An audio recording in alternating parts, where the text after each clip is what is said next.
नमस्कार, आप देख रहे हैं इंडिया न्यूज, आपके साथ मैं सृष्टि मिश्रा। इंडिया न्यूज के बेहद खास कार्यक्रम धर्म संसद में आप सभी का स्वागत है। आज होगी खास चर्चा। क्या सनातन को बदनाम करने की पुरजोर कोशिश की जा रही है, और इसी को लेकर आज आप मेरे साथ खास मेहमानों को देखेंगे। बहुत स्वागत मैं करना चाहूंगी। स्टूडियो में मेरे साथ मौजूद है आचार्य राज मिश्रा जी, बहुत स्वागत है आपका। आचार्य अरुण कृष्णा जी, बहुत स्वागत है आपका। आचार्य राज पुरोहित मधुर जी, बहुत स्वागत है आपका। और दुर्गाचार्य कंचन भवानी मेरे साथ मौजूद है। आप सभी का इंडिया न्यूज में बहुत बहुत स्वागत है। और आज चर्चा इस खास बात को लेकर होगी, राम मंदिर चढ़ावा चोरी। जहां आपने देखा एसआईटी टीम गठित हुई, जांच पड़ताल तेज है। इसके साथ आपने देखा चंपत राय ने इस्तीफा दे दिया, अनिल मिश्रा ने इस्तीफा दे दिया, लेकिन सियासत बंद होने का नाम नहीं ले रही है। आज जानेंगे हम तमाम, मेरे साथ आप एक बड़ा पैनल देख रहे हैं हिंदू धर्म गुरुओं का, और आज जानेंगे इस पर विशेष राय कि आखिर हिंदू धर्म गुरु इसको लेकर कैसे प्रमुखता से अपनी बातों को लेकर मुखर हैं। आचार्य राज मिश्रा जी, सबसे पहले मैं आपका स्वागत करना चाहूंगी और आपसे जानना चाहूंगी, इस धर्म संसद में आप तमाम इंडिया न्यूज के दर्शक को आज क्या बताएंगे? क्या सनातन धर्म को बदनाम करने की कोशिश हो रही है? क्या इसके पीछे विपक्ष की राजनीति है? क्योंकि जाहिर सी बात है, सुनहरा मौका विपक्ष को मिला हुआ है, तो वो इसको लेकर उठाए क्यों ना मुद्दा। तो ये जो मुद्दे उठ रहे हैं, इसको लेकर आपका सबसे पहला विचार क्या है? देखिए सृष्टि मिश्रा जी, दो चीजें मैं हमेशा कहना चाहूंगा। सनातन धर्म इतना साधारण नहीं है कि चोरी होने से सनातन धर्म बर्बाद हो जाए या बदनाम हो जाए या सनातन धर्म को क्षति पहुंचे। मैं कह सकता हूं ये चोरी है और चोरी पर कार्रवाई होनी चाहिए। मुगल आए, मुगलों ने सनातन धर्म को बदनाम करने का और खराब करने का प्रयास किया, वो उसमें असफल हो गए। कितने आताताई आए, इवन सरकारें आई जिन्होंने कहा कि नहीं सनातन धर्म डेंगू है, मलेरिया है, सरकार में ना रहते हुए लोगों ने कहा। लेकिन मैं स्पष्ट कहना चाहता हूं कि सुंदरकांड के अंतर्गत गोस्वामी तुलसीदास जी ने एक चौपाई लिखा था कि राम विमुख संपत्ति प्रभुताई, जाए रही पाई बिन पाई। राम से विमुख हो करके हर व्यक्ति नष्ट हो जाता है, चाहे जितना अपने आप को ताकतवर समझे। तो उस परिस्थिति के अंतर्गत मैं ये कह दूं कि हाँ, इससे सनातन की बदनामी हो रही है या सनातन इससे नष्ट हो जाएगा, मेरा सनातन इतना साधारण नहीं है। लेकिन ये दुर्भाग्यपूर्ण घटना है, और मैं कह सकता हूं क्योंकि सनातन के लिए हमेशा प्रयास किए गए कि उसको जितना नीचा किया जा सके वो किया जाए। आप सभी लोगों ने देखा इस देश के अंतर्गत सनातन डेंगू है, सनातन मलेरिया है, सनातन का समूल नष्ट करना है, यह हमेशा चर्चाएं होती रही। सनातन को लेकर के जब श्री रामचरितमानस को इसी भारतवर्ष के अंतर्गत और यूपी के अंतर्गत जलाया गया, फाड़ा गया, उसके लिए दुष्प्रचार किया गया, तो सनातनियों के प्रति और सनातन के प्रति हमेशा लोग जो है वो नुकसान पहुंचाने को तैयार रहे हैं। जो चोरी हुई है वो दुर्भाग्यपूर्ण है। श्री रामचरितमानस में गोस्वामी तुलसीदास जी ने एक शब्द कहा था कि भय लोग सब मोह बस और लोभ ग्रसे शुभ कर्म। एक किसी ने बहुत सुंदर शब्द कहा था कि जिन्हें हम हार समझे थे गले अपने सजाने को, वही अब नाग बन बैठे हम ही को काट खाने को। ये दुर्भाग्यपूर्ण रहा कि जिनको हमने इतनी रिस्पॉन्सिबल जो इतना महत्वपूर्ण स्थान था, बिल्कुल सही, रिस्पॉन्सिबिलिटी थी, वहां उन्होंने चोरी किया। दुर्भाग्यपूर्ण जरूर है, लेकिन मैं कहूं कि इससे सनातन नष्ट हो जाएगा या सनातन की इससे बदनामी हो जाएगी। मैं कहता हूं ये चोरी है, चोरी की नजर से प्लीज इसको देखिए। इसको सनातन के साथ कनेक्ट करने का मुझे लगता है कोई विषय है नहीं। बिल्कुल ठीक है। दुर्गाचार्य कंचन भवानी जी मेरे साथ मौजूद है। चलिए इनसे भी जानते हैं कि तमाम विपक्ष की राजनीति को ये कैसे देख रही हैं। क्योंकि दुर्गाचार्य जी, देखिए आपने भी देखा होगा पुरानी सरकारों में क्या हुआ। पुरानी सरकारों में जिस तरीके से शह मिलता था, जिसको लेकर भाजपा प्रमुखता से मुखर रहती है, मैं दोनों पक्षों की बात करना चाहूंगी। और आपने देखा होगा कि भाजपा ने यह मुद्दा उठाया कि जब सपा की सरकारें थी तो हनुमानगढ़ी में नमाज अदा की जाती थी, वहां की सीढ़ियों पर, तब तो किसी ने उंगली नहीं उठाई। और आज चंदा चोरी हुआ है और इसको प्रमुखता से भाजपा हो चाहे तमाम मंदिर ट्रस्ट हो, वो कह रहे ठीक है आप जांच कीजिए, आपके जांच में हम सहयोग देंगे। तो फिर ये जो आर पार की लड़ाई है, इसको आप कैसे देख रही है, बताइए। देखिए, सर्वप्रथम चोरी हुई है, चोरी के ऊपर पूरा सबका ध्यान होना चाहिए सृष्टि जी। इस पे राजनीतिक नहीं होना चाहिए। वहां श्री राम का दरबार है जिसको हम मर्यादा पुरुषोत्तम मानते हैं सभी। आज हम लोग उन्हीं के बदौलत आज पूरा सृष्टि, यहाँ ही नहीं पूरा दुनिया, देश दुनिया में श्री राम की पूजा होती है, सिर्फ देशों में नहीं विदेशों में ही। तो ये जो अपोजिट पार्टी है जो ये बार बार बताना चाह रही है, इस पे राजनीतिक करना चाह रही है, आदि काल से दानवों ने भगवान श्री राम या भगवान को नष्ट करने का जो वो लोग षड्यंत्र रचते रहे, ये दानवों से कम नहीं है।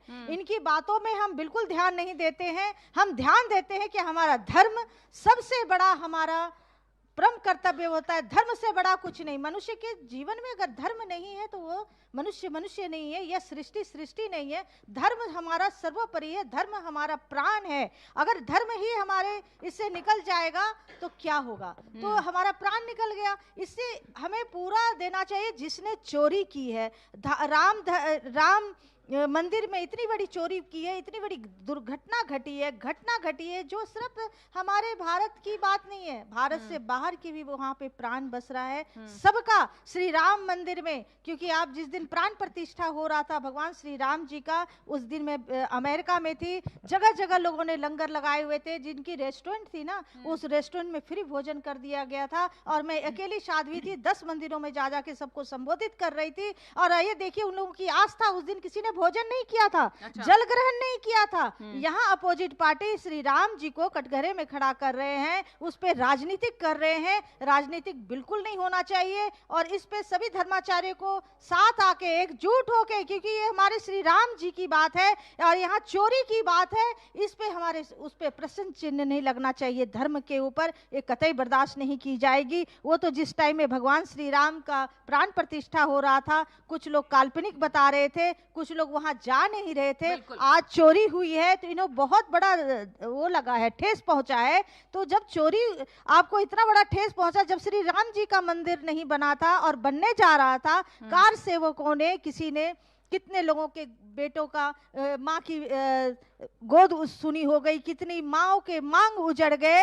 उस टाइम में तो ये कार सेवकों के ऊपर गोलियां चलाई, उस पे इनको हमदर्दी नहीं हुई, उस पे इनकी कुछ ठेस नहीं पहुंचा इनके ऊपर। तो ये जो है, ये ऐसी धर्म की राजनीति करते हैं, इन पे बिल्कुल ये दानवों से कम नहीं है। और हमें इस पे ध्यान नहीं देनी चाहिए दानवों के ऊपर। हमें अपने श्री राम पे भरोसा है, हमें उन पे भरोसा है जो निर्णय लेंगे, जो उनको दंडित करेंगे। जो सही अपराधी हैं उन्हें जेल देना चाहिए, उन्हें श्री राम जन्मभूमि और अयोध्या में कभी एंट्री नहीं, आजीवन के लिए उसको वंचित कर देना चाहिए राम मंदिर जाने से। ठीक है, अब मैं आपके पास आना चाहूंगी। आचार्य राजपुरोहित मधुर जी मेरे साथ मौजूद है। देखिए आपका भी विचार जो है इस पर क्या कहता है, और ये भी जरा बताइए, जिस तरीके से अभी तमाम राजनीति का एक अखाड़ा बना हुआ है आचार्य जी, और यहाँ पर पूरी विपक्ष ने अपनी ताकत झोंकी हुई है। आप देखिए अरविंद केजरीवाल कह रहे हैं कि यही चोर थे, भाजपा को उन्होंने टारगेट किया कि चोर यही थे और इनकी सच्चाई खुल गई है। अखिलेश ने क्या कहा, आपको याद होगा, अखिलेश ने कहा था चलिए कैमरा ऑफ कर दीजिए और जो चंदा चोरी आप लोगों ने किया है वहां जाकर ठीक से रख दीजिए, हम कुछ नहीं बोलेंगे। आप क्या कहेंगे इस पूरे यहां पर जो धर्म संकट दिखाई दे रहा है, सनातनियों पर सवाल उठाए जा रहे हैं कि आस्था आप किस पे करते हैं, और इस तरीके से विपक्ष की राजनीति हो रही है, उस पर आपका विचार क्या होगा? आज बताइए इंडिया न्यूज के दर्शक को। जो भी चोरी हुई है वो कहीं न कहीं बहुत ही निंदनीय है, लेकिन एक बात पूर्व श्री रामचरितमानस के अंतर्गत स्मरण में आती है। माँ जानकी जो है वनवास के समय वो लक्ष्मण रेखा के अंदर विराजमान है, और उस समय मारीच के छल से रावण माँ भगवती सीता का हरण करता है। कभी कभी मारीच के वेश में, मामा मारीच के वेश में कुछ ऐसे नाना प्रकार के छलिया जो धार्मिक पंथों पर, धार्मिक समुदायों में या धार्मिक केंद्रों में घुस करके वहां उनको बदनाम करने की साजिश रचते हैं, लेकिन उनका पर्दाफाश होता है। भगवान राम और गोस्वामी तुलसीदास जी एक चौपाई के माध्यम से बताते हैं कि परहित सरिस धर्म नहीं भाई, पर पीड़ा सम नहीं अधिमाई। यानी इसका सीधा सा एक स्वाभाविक उत्तर यह है कि जो भी हुआ वो निंदनीय है, लेकिन इसके पीछे जो करने वाले लोग हैं, जिन्होंने, जो संत के रूप में एक कोषाध्यक्ष जी का भी बयान आता है, मैं उस पर भी एक टिप्पणी करना चाहता हूँ। वैसे मुझे करना नहीं चाहिए क्योंकि मैं बहुत मतलब इस धर्म के पथ पर चल करके हम भी उसका प्रचार प्रसार कर रहे हैं, इसलिए एक तो मानवता के नाते उस पर बोलना उचित है। दूसरा ये कि हम उतने बड़े विद्वान नहीं हैं या उतने बड़े जो है जानकार नहीं है कि उस पर टिप्पणी कर सकें, लेकिन जब आप किसी पद पर विराजमान हो, आप किसी पद का नेतृत्व कर रहे हों, तो आप एक लाइन में उस पद से पल्ला नहीं झाड़ सकते कि इसके पीछे जो गतिविधि हो रही थी उसका जिम्मेदार कौन है ये मुझे नहीं मालूम है। इसलिए यह बात सदैव स्मरण रहे कि जब आप किसी पद पर विराजमान हैं या किसी नेतृत्व कोई कर रहे हैं तो आपको यह संज्ञान में होना चाहिए कि वहां पर कितने कर्मचारी कार्य कर रहे हैं, कर्मचारियों के साथ साथ उनकी गतिविधि क्या है। इतने सारे सीसीटीवी फुटेज, इतनी फोर्स, इतनी तमाम प्रकार की गतिविधि थी, उसके बाद ये अनैतिक कार्य हुआ। आस्था पर कहीं ना कहीं एक ठेस पहुंची है।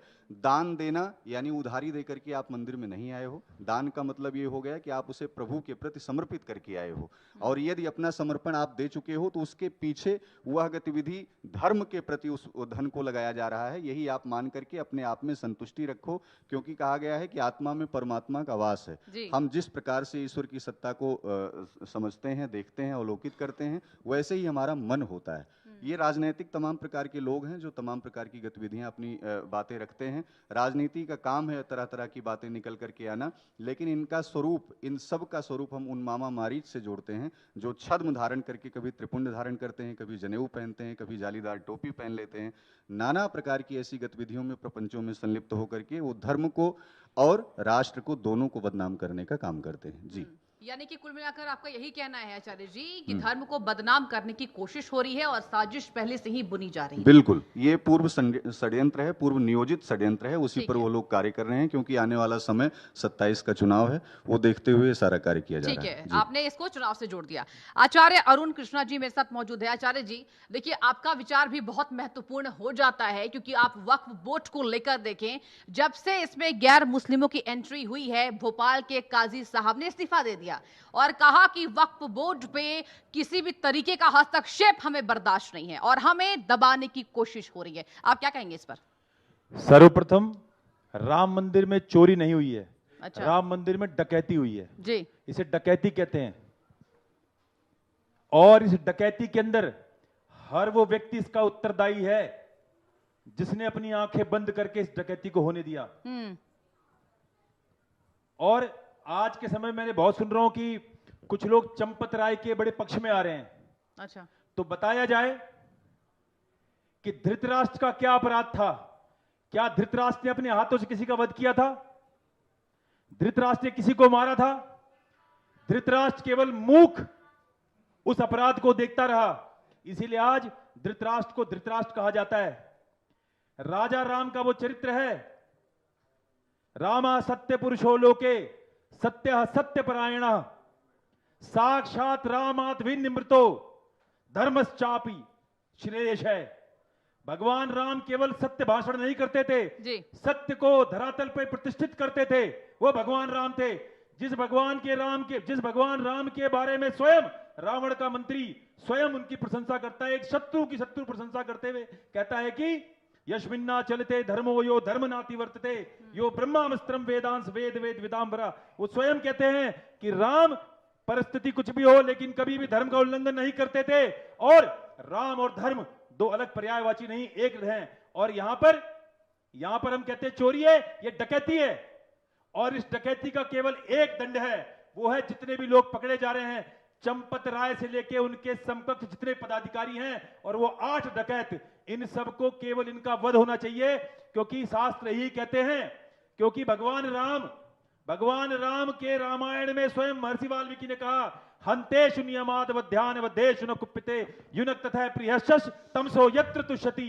कहते थे भाई ला मेरी तलवार, जो शास्त्रानुसार अपराधी मिलता था भगवान राम अपने हाथों से उसका गला काटते थे। और वो क्या है, शास्त्रीय अपराधी नहीं है, ये अपराधी नहीं है, डकैत हैं, इनका सबका वध होना चाहिए।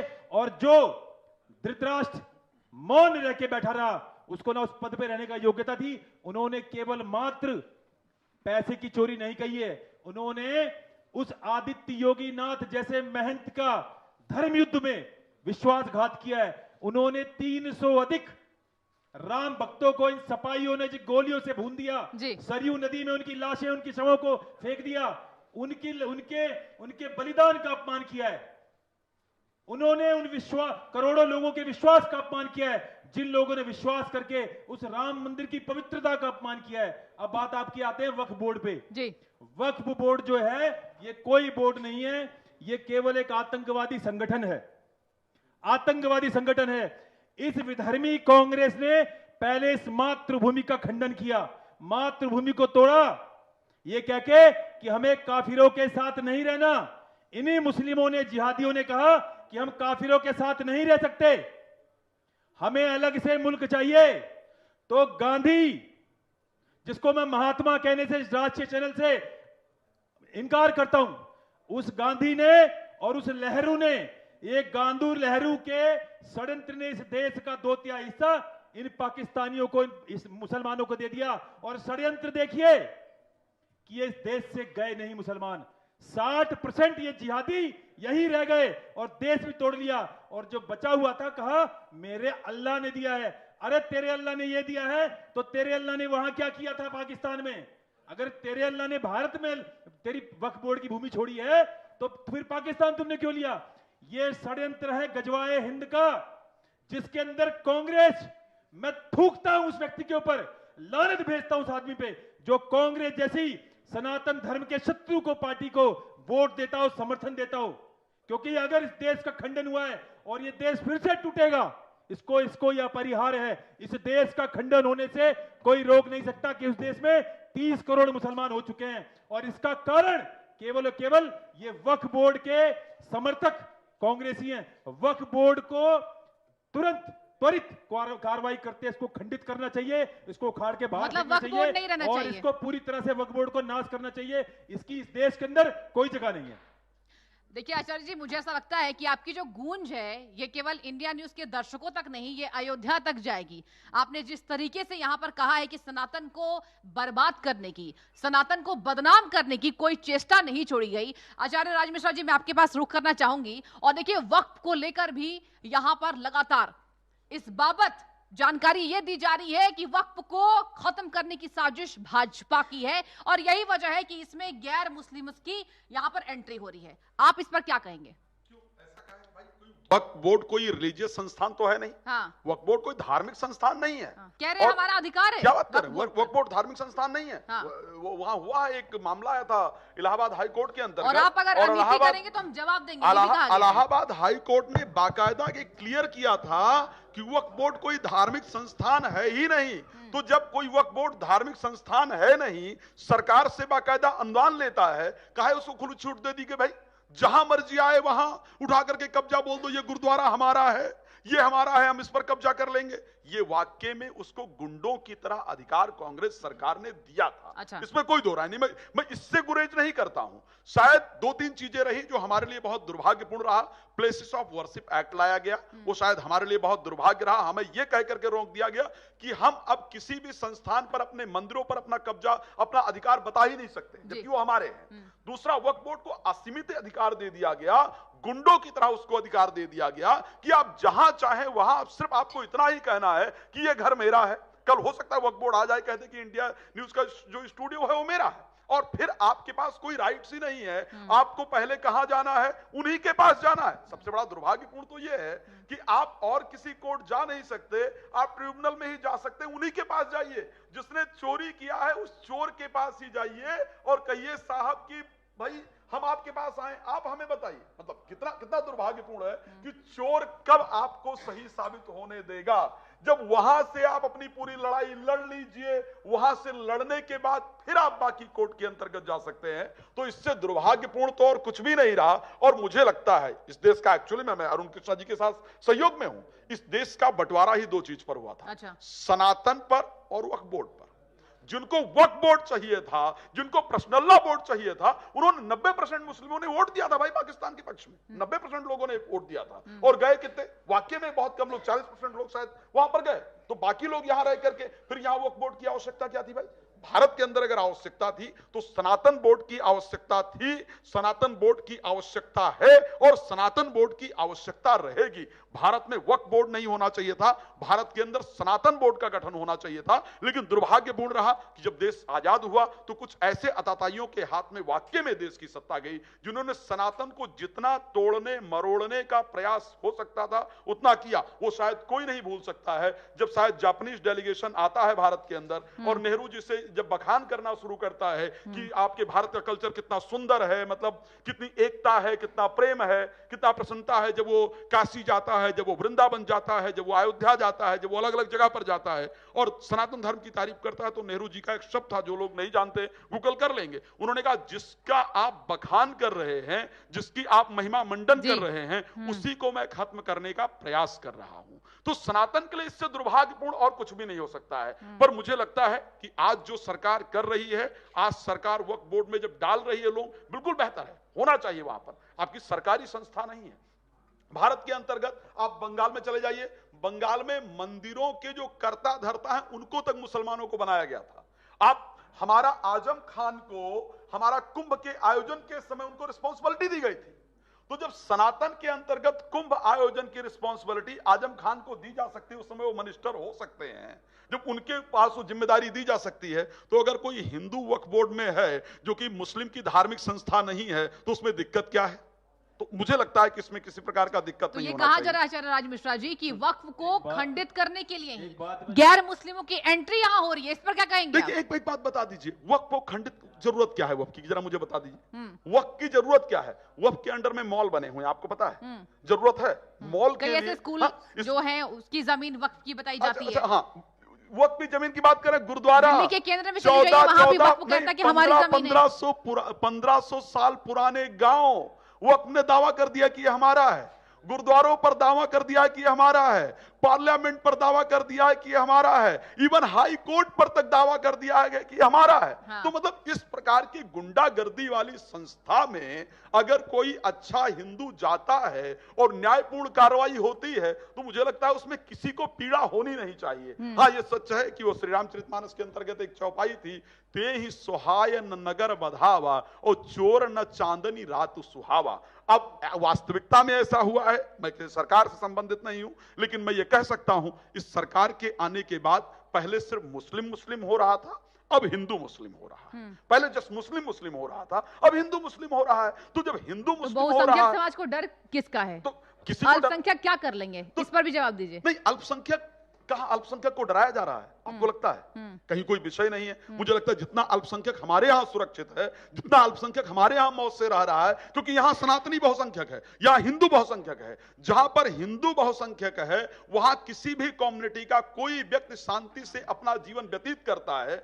जहां पर यह कम्युनिटी जो है, जहां पर अगर इस कम्युनिटी को लेकर के देखा जाए, यह कम्युनिटी जहां पर बहुसंख्यक है, वहां जाकर के देख लीजिएगा। और अगर ना विश्वास हो तो तमिलनाडु के अंतर्गत चले जाइएगा, त्रिम्बुल एक जिला है शायद जहां पर या गांव है, वहां पर उन्होंने कह दिया कि हमारी भावनाएं आहत होती हैं, मंदिर की घंटियां बजती हैं तो हमारी भावनाएं आहत होती हैं। जबकि इस देश के अंतर्गत जहां पर हिंदू बहुसंख्यक है, वहां किसी की भावना आहत नहीं होती है। तो इस परिस्थिति के अंतर्गत मैं कहूंगा, ये देश सनातन का था, सनातन। और मैं एक बात और कह दूं, अगर सनातन का ये देश रहेगा ना, तो ये भी शांति से रह पाएंगे। सनातन के अंदर ही व्यवस्था है, सर्वे भवन्तु सुखिनः सर्वे सन्तु निरामया सर्वे भद्राणि पश्यन्तु मा कश्चित् दुःख भाग भवेत्। सनातन के अंदर ही कहा जाता है कि परहित सरिस धर्म नहीं भाई, पर पीड़ा सम नहीं अधमाई। सनातन के अंदर ही कहा जाता है कि आत्मनः प्रतिकूलेन प्रसारेण समाचरेत। सिर्फ सनातन कहता है कि सबके अंदर प्रसन्नता हो, सभी सुखी रहें, सभी का जीवन बेहतर रहे। सनातन कहता है कि दूसरे के हित की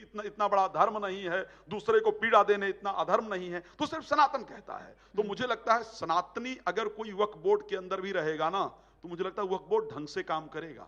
तब ये वक्फ बोर्ड दूसरे पर कब्जा नहीं करेगा। तो वक्फ बोर्ड तरीके से जो सरकार, जो नियम होना चाहिए, जो संविधान का नियम है, संविधान के नियम के तहत काम करेगा। और जब तक, ये सच्चाई है, काटने और बांटने वाले लोग वहां रहेंगे, एक परंपरा जनरली हो जाती है, हमारे यहां जोड़ने की परंपरा रही है, कुछ जगह पर सिर्फ काटने की परंपरा रही है। तो जब तक वो परंपरा बरकरार रहेगी, तब तक मुझे लगता है वो संस्था शांति से चलेगी नहीं। अगर कोई हिंदू उसमें जाएगा, कोई सनातनी जाएगा, तो न्यायपूर्ण काम करेगा, नीतिपूर्ण काम करेगा। लेकिन इस्तीफा दे रहे हैं, काजी साहब इस्तीफा छोड़ के चले गए, कह रहे हैं गैर मुस्लिम्स की एंट्री होगी तो हम कहां से रहेंगे, हमें घुटन होगी। सुन लीजिए, तो मैंने कहा नहीं, तो फिर घुटन होगी तो फिर हिंदुस्तान में काहे रह रहे हो भाई? अगर संस्था में घुटन हो सकती है तो फिर उनको आपकी संस्था में जब हम कोई हस्तक्षेप नहीं कर रहे तो हमारी संस्था पे क्यों हस्तक्षेप किया जा रहा है? संस्था सरकारी संस्था है या कोई घर से लेकर आई हुई संस्था है? भाई सरकारी संस्था है ना, तो सरकारी आपके घर से लाई हुई थोड़ी ना संस्था है। अगर घर से लाई हुई संस्था तो घर के पैसे दिखाओ, उसके बाद अनुदान भी लेते हो, सरकार की तरफ से जो हम टैक्स के पैसे देते हैं उसको भी लेते हो, और उसके बाद जिस पर मर्जी कब्जा भी कर देते हो। संस्था अपने घर से लेकर के आए हो। तो अगर संस्था कोई है, सरकार उस पर जो नियम लेकर के आएगी उसको पालन करना पड़ेगा। मैं दोबारा कह रहा हूं मुसलमानों, इस बात को ध्यान रखो, अगर कोई हिंदू उसमें आएगा तो संस्था और तरीके से चलेगी, शांति से चलेगी, आपको भी आपका अधिकार प्राप्त होगा। मैं सच्चाई बता रहा हूं, मतलब नीतियां सही तरीके से सुचारू रहेंगी। ठीक है, दुर्गाचार्य कंचन भवानी जी, मैं आपके पास आना चाहती हूं। देखिए, ये कहा जा रहा है कि राम के नाम पर आए थे और राम जी ने ही इन्हें डुबा दिया, क्योंकि यही वजह है कि ये अयोध्या हारे, क्योंकि चंदा चोरी की शुरुआत उसी वक्त से हो गई थी, तो इन्हें सजा मिली है। अब ऐसे बयानों को आप कैसे देख रही हैं? देखिए, ये कहना गलत है कि राम के नाम से आए हैं। हाँ। अब देखिए, मतलब भाजपा ने वोट मांगा, राम मंदिर को भव्यता से बनाया, उन्होंने काम किया है, राम मंदिर के लिए काम किया है, उन्होंने कितनी मेहनत की है।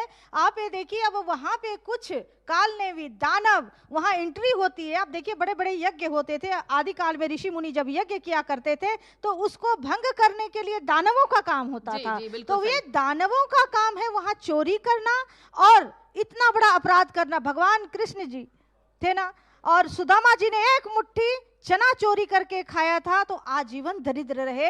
इतनी बड़ी हमारे गीता में लिखा हुआ है, हमारे रामायण में लिखा हुआ है कि चोरी करना कितना बड़ा अपराध है। वो भी हमारे भगवान श्री राम विष्णु के अवतार हैं और उनका चोरी करना एक साधारण काम नहीं है। ये चोरी जो किए हैं ये दानवों का काम है। साथ में अभी इलेक्शन आ रहा है, कहीं ना कहीं योगी जी को टारगेट करने की बात हो रही है, तो ये यहाँ पे राजनीतिक भी हो रहा है। ये चोरी जो है चोरी नहीं है, इसके साथ राजनीतिक भी बहुत बड़ी। आज ही चोरी का क्यों उजागर हुआ? राम मंदिर बने हुए कितने साल हो गए, हाँ? आज ही उजागर हो रहा है कि आज चोरियां हो रही हैं इतनी देर से कि आंख में पट्टी बांध के चंपत राय जी बैठे थे, या वहां पे जो संत है गोपाल जी वो बैठे थे। आप कोषाध्यक्ष थे। आप कोषाध्यक्ष का क्या काम है कि हर महीने आपको हिसाब किताब लेना, हर महीने का क्या चल रहा है, लेकिन आप बोल रहे हैं कि हम वहां थे ही नहीं। तो आप कोषाध्यक्ष क्यों बने उस मंदिर का, जब आप वहां देख रेख नहीं कर रहे हैं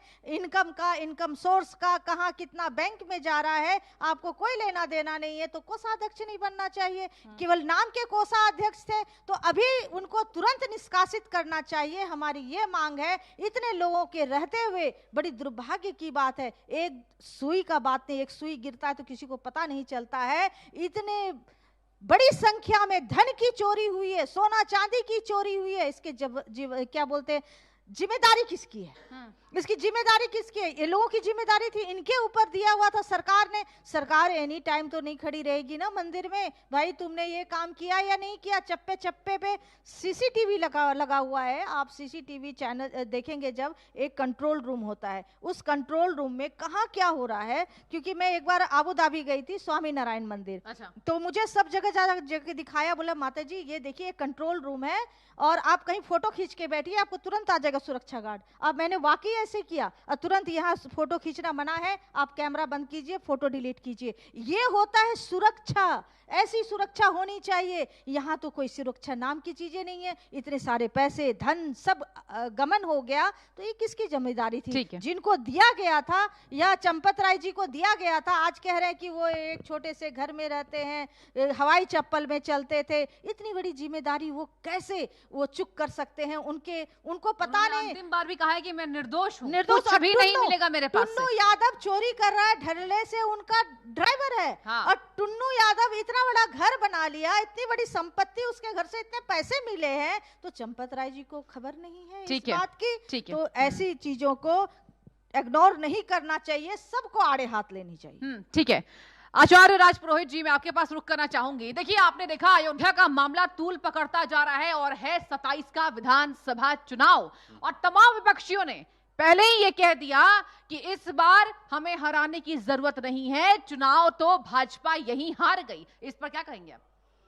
देखिए, अगर इन सब धार्मिक प्रकरणों को लेकर के किसी पार्टी विशेष को घेरा जाए, पहली बात तो पार्टी प्रवक्ता तो है नहीं हम लोग, और ना तो पार्टी से पोषित होते हैं, कुछ मिलता नहीं है। लेकिन हाँ, हम लोग जो है धर्म जो धर्म को लेकर के खड़ा होता है उसके साथ हमेशा खड़े रहते हैं। पार्टी का नाम ही इसलिए आ रहा है क्योंकि राम मंदिर बनाया गया था और नहीं, तो भाजपा इस ने पे बढ़ कटाक्ष चढ़कर में इसको कर देता दिखाया। हूं। जी यदि इस पूरे कार्यक्रम को, धर्म संसद को भारतीय जनता पार्टी के बहुत सारे चाहने वाले देख रहे हो और पूरे विश्व के सनातनी देख रहे हो, तो मुझे लगता है कि जिस तरीके से कुछ ऐसे पार्टी के नेतृत्व करने वाले लोगों ने राम मंदिर पर उंगली उठाई या उसकी कार्य व्यवस्था पर, कार्य प्रणाली पर उंगली उठाई, तो लखनऊ में बने हज हाउस की भी जांच होनी चाहिए। क्योंकि उस सरकार में लखनऊ में जो हज हाउस बना हुआ है वो बहुत अधिक धन जो लगा करके किसी पार्टी विशेष के माध्यम से उस किसी पार्टी के पोषण में वो बना हुआ है, यकीनन उसमें बहुत बड़ा घपला हुआ है। तो मैं आपके चैनल से ये मांग करता हूं कि लखनऊ में बने हुए हज हाउस की भी प्रॉपर तरीके से जांच होनी चाहिए। उसमें आया गया चंदा और साथ ही साथ जो उसमें करोड़ों का गमन हुआ है, जो पैसा लगा हुआ है, वो सनातनियों का पैसा था, वो हिंदुओं का पैसा था। हिंदुओं के पैसे को उठा करके लखनऊ में इतने बड़े केंद्र को स्थापित करना, यानी टोपी धारकों को पूरी तरह से और ज्यादा प्रश्रय देना, ये किसी पार्टी विशेष का कार्य था। रही बात 27 के चुनाव में इस तरीके की गतिविधि का उठना, यकीनन जो नेतृत्व करने वाला व्यक्तित्व है वह संत है, वह मुख्यमंत्री से पूर्व संत था, अभी भी है, आगे भी रहेगा। तो जब किसी पद पर होते हैं तो पद पर मर्यादाएं होती हैं, उन मर्यादाओं के साथ साथ वह कार्य करने की उनकी अपनी व्यक्तिगत शैली है। महाराज जी कार्य कर रहे हैं, 27 में दोबारा वापस आ रहे हैं। लगे हुए आक्षेप जो धर्म के वापस आ रहे हैं, बिल्कुल आप ये ऐलान करें इंडिया न्यूज पर। मैं इंडिया न्यूज पर खुल करके इस मंच से ऐलान करता हूं कि बाबा 27 में भारी भरकम वोटों से पुनः वापस आ रहे हैं और पुनः सत्ता में स्थापित होंगे। रही बात की आगे कुछ समय तक ही वो सत्ता में रहेंगे, पुनः दिल्ली आ जाएंगे, आने वाला समय यह भी बताता है। लेकिन जिस तरीके से यह परिस्थिति का निर्माण हुआ है एक चंदा चोरी के माध्यम से, इसमें दो मुख्य कारण पाए गए हैं। दो मुख्य कारण आपको बताएं। जो लोग पद पर बैठे थे, पद पर बैठने वाले व्यक्तियों ने अपने चाहने वालों के आसपास जो पद हैं उस पर उनको रखा। उनको रखने के पश्चात ऐसी गतिविधियों में संलिप्तता स्वयं भी चाहे किए या उनके माध्यम से हुई, ये कोई दो राय नहीं है। क्योंकि इतने बड़े जो है पूरे केंद्र को चलाना और उसमें इस तरीके की घटना हो जाना वो सामान्य प्रकरण नहीं है। लेकिन इस पर सरकार जांच कर रही है। मुझे लगता है किसी भी तरीके से इस पर कोई बयानबाजी और ज्यादा करना, दाएं बाएं कुछ बोलना, वो अपवाद का कारक होगा। धर्म हमारा सर्वप्रथम हमारी रीढ़ की हड्डी है, उसी से हम जी रहे हैं। और यदि ऐसी गतिविधि कहीं भी किसी भी मंदिर देवालय आसपास कहीं हो रही है तो उससे पूर्व उंगली उठाने वाले लोग जिन्होंने मस्जिदों को बहुत ज्यादा सहारा दिया है, जिन्होंने टोपी धारकों के लिए वेतन भोगी उनको बनाया है, मौलानाओं को बनाया है, और उनके द्वारा युवाओं को जो भड़काने का काम किया जाता है, पत्थरबाजी का काम किया जाता है, पहले उन पर प्रश्नवाचक चिन्ह बनना चाहिए, उनकी कार्यशैली पर प्रश्नवाचक चिन्ह बनना चाहिए। ठीक है, आचार्य अरुण कृष्णा जी, आपके पास मेरा रुख होगा। ये बताइए कि 2003 में सपा की सरकार में ये मुद्दा बढ़ चढ़कर विवादों में रहा कि जिस तरीके से यहां पर नमाज अदा की जाती थी, हनुमानगढ़ी की सीढ़ियों पर होता था, और योगी आदित्यनाथ ने उसी को लेकर कटाक्ष किया है और यह भी कहा है कि जो राम के नहीं वो आज सवाल उठाते हैं, इनकी कोई हिम्मत ना हो आगे से सनातनियों की आस्था पर सवाल उठाने का और राम मंदिर पर सवाल उठाने का। योगी जी की बात पर आपका क्या रुख होगा, क्या कहना चाहेंगे आप? मैं तो कांग्रेस और समाजवादी पार्टी को लेके बड़ा दुखी हूं। दुखी इसलिए हूं उनको लेके कि ये बड़ा सुनहरा अवसर था समाजवादी पार्टी और कांग्रेस के पास, कि वो सत्ता में आ सकते थे। ये बहुत बड़ा पाप था, लेकिन ये कैसे आए पाप, ये कैसे सत्ता में आए? इनसे बड़ा चोर और उचक्का और डकैत कोई किसी पार्टी में है? मैं एक शब्द हमने स्कूलों में पढ़ा था, मास्टर का बेटा, आपने भी सुना होगा, मास्टर का बेटा। तो मुलायम सिंह जी, जिनको इस दोगली पार्टी भाजपा ने पद्मश्री दिया, उस मुलायम सिंह के पास क्या नौकरी थी? एक मास्टर की नौकरी थी और कुछ खेत थे। आज वो सभी का साथ देने वाली समाजवादी पार्टी पीडीए बताए कि मास्टर के लड़के के कुत्ते भी मर्सिडीज में घूमते हैं। चाचा, ताऊ, मामा, भांजा, दूर तक का कोई रिश्तेदार आज मुलायम सिंह का फरारी, लैम्बोर्गिनी, मर्सिडीज, बेंज में घूमते हैं। तो मास्टर के लड़के के पास इतना पैसा कैसे आया कि हजारों करोड़ की संपत्ति, और बच्चा बच्चा जो चाचा, ताऊ, चचेरे ममेरे हैं वो भी घूम रहे बेंज, मर्सिडीज में। तो पहले तो इस बात की जांच की जाए कि ऐसी कौन सी नौकरी कर रहे थे मास्टर जी कि मास्टर जी के पास हजारों करोड़ की अटूट संपत्ति आ गई। और वहीं पे आदित्य योगीनाथ हम क्यों खड़े हैं? मनसा वाचा कर्मणा आदित्य योगीनाथ के साथ क्यों खड़े और क्यों खड़े रहेंगे हम? क्योंकि आज भी आदित्य योगीनाथ की बहन जाके देखिए पहाड़ों में चाय की दुकान लगाती हैं। जी बिल्कुल। और आज भी मोदी जी के बहुत सारे विचारों के साथ में असमर्थ रहे, उनके साथ मेरी पूरी तरह उनसे मैं उनके विचारों से पूरी तरह समर्थन रखता नहीं हूं, जिसमें से एक मोदी जी ने जो 3200 करोड़ रुपए इन मुसलमानों को दिए हैं ताकि यूपीए की पढ़ाई करके फ्री कोचिंग लेके और ये अंदर जाके ये जस्टिस जिहाद करें। लेकिन उसके बावजूद भी आज भी नरेंद्र मोदी के, यदि आप उनके गांव में जाएंगे, उनके शहर में जाएंगे जहां पर उनके माता पिता और उनके भाई रहते हैं, उनका जीवन शैली देखिए। आप आदित्य योगीनाथ की बहन की जीवन शैली देखिए, और मुलायम सिंह जो कहते थे मास्टर का लड़का है, उनकी जीवन शैली देखिए। हजारों करोड़ रुपए में घूम रहे हैं, ये पैसा कहां से आया? दूसरी बात, जीवन में कभी भी आदित्य योगीनाथ को ये जो इनका षड्यंत्र है, लेकिन षड्यंत्र देने का अवसर किसने दिया? हमारे लोगों ने ही षड्यंत्र देने का अवसर दिया कि आज उन्होंने राम मंदिर को जिस तरह से कलंकित किया, उसकी पवित्रता का नाश किया है इन लोगों ने, इन डकैतों ने। इन्हीं ने अवसर दिया है कि ये समाजवादी पार्टी वाले इसके ऊपर ये दोषारोपण कर रहे हैं। लेकिन ये बताएं कि उस वक्त ये लोग कहां थे? मैं आज से 10 साल पहले राम मंदिर गया था, इतनी दयनीय अवस्था उस जगह की, जीर्ण शीर्ण अवस्था में, चारों तरफ कूड़ा पड़ा हुआ है, सड़कों पे दुर्गंध आ रही है, ऐसी स्थिति राम मंदिर की थी। और उस समय यही मास्टर का बेटा 250 करोड़ रुपए का हज हाउस बना रहा था, जिसकी आज की वर्तमान की कीमत लगभग 1500 करोड़ है।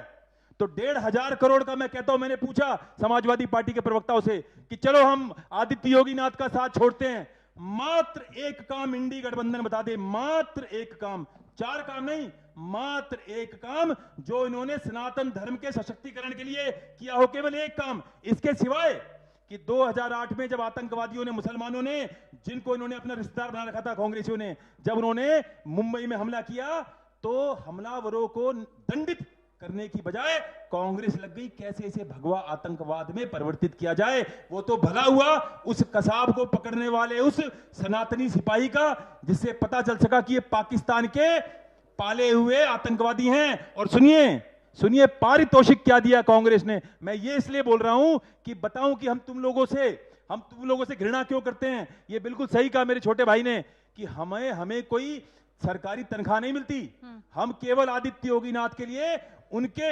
धर्म युद्ध के साथ खड़े हैं। तो आपको बताना चाहता हूं कि पारितोषिक क्या दिया कांग्रेस ने 2008 के आतंकवादियों के 200 लोगों की निर्मम हत्या पर। 200 करोड़ रुपया पाकिस्तान को भेजा इन कांग्रेसियों ने। ये तब भेजा जब 200 लोग निर्मम हत्या करी गई मुंबई में। तो ऐसे लोग जो भगवा आतंकवाद का नैरेटिव बनाते हैं, ऐसे लोगों को हम कभी भी सत्ता में नहीं आने देंगे। अगर ये राम मंदिर के इस प्रकरण को इस्तेमाल करके, प्रयोग करके ये चाहते कि सत्ता में आएंगे, तो ये केवल इनके लिए मुंगेरी लाल के हसीन सपने हैं। ठीक है आचार्य जी, समय मुझे इतने की ही इजाजत देता है। धर्म संसद पर आप तमाम बड़े आचार्यों का बहुत बहुत शुक्रिया आने के लिए, अपने विचार रखने के लिए। आचार्य राज मिश्रा जी बहुत शुक्रिया, दुर्गाचार्य कंचन भवानी जी बहुत शुक्रिया, आचार्य राजपुरोहित मधुर जी बहुत शुक्रिया, आचार्य अरुण कृष्णा जी बहुत बहुत शुक्रिया। और इसके साथ वक्त एक छोटे से ब्रेक का, देखते रहिए इंडिया न्यूज।